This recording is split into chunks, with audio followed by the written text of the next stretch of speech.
you just said something that stuck out at me. You referred to Tom Brady as the guy who just retired. Did he?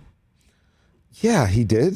Did he? Yes, he did. Just I saw it on Instagram, then I saw it on Twitter, and I read about it, and I heard about it. And then I heard him this past Monday talking about never say never. Said never say never. Yeah, but why? You never know, right? I mean, nobody wants to, be the guy that says, I'll never come back, and then some crazy situation happens, and yeah, but the crazy situation could be the pretext to saying I said never, but something like this. I mean, it could I didn't be. see coming. Look at Eric Weddle. Like, he didn't think he's playing in the Super Bowl. He didn't think he was going to play again. He thought he was done, and that's true. And so I don't know. Maybe Tom just doesn't want to be wrong, so I say never say never. But, he's got to be done. I mean, you can't make a comeback at. I don't know. I mean, he probably could. Excuse me, sir. One of the many reasons. And there's many, that your story is so unique and is in theaters near you. There's a guy named Brett Favre who played. Yeah. And I spent many a night at NFL Network in the early years waiting for him to make a decision, not going home because he made a decision that went against the decision that he made. Then they moved on to another guy, and he said, now, wait a minute, I'd like to backtrack on my decision for the X number of times. He's in the Hall of Fame.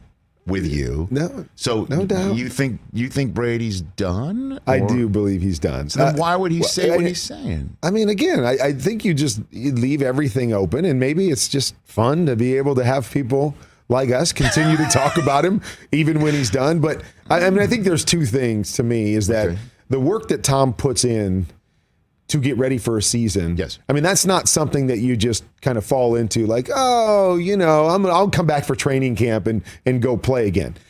He wants to put in that work to be great. And then I think the second thing is oftentimes why people come back is they miss it, but they don't really have anything else that they've got to do. Mm-hmm. And so they find themselves in the fall going, oh my gosh, what am I going to do with my life?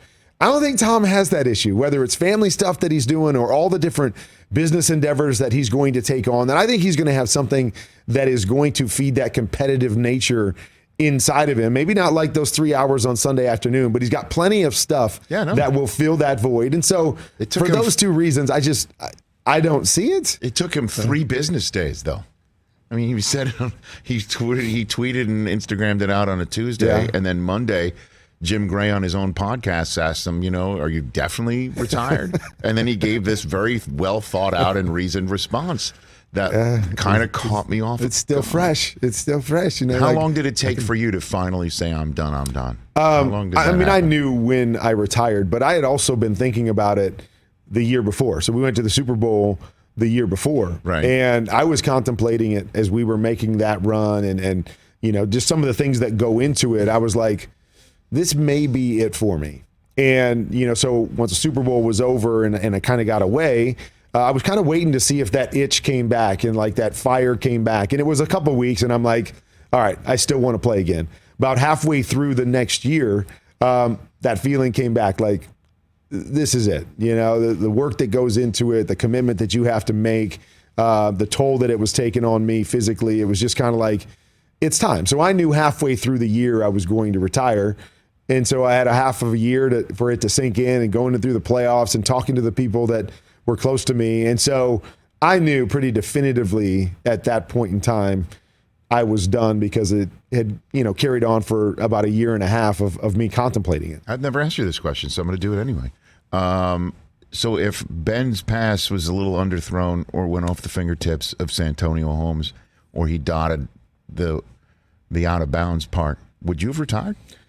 I don't know. That's a great question. I'd never really thought of it that way either.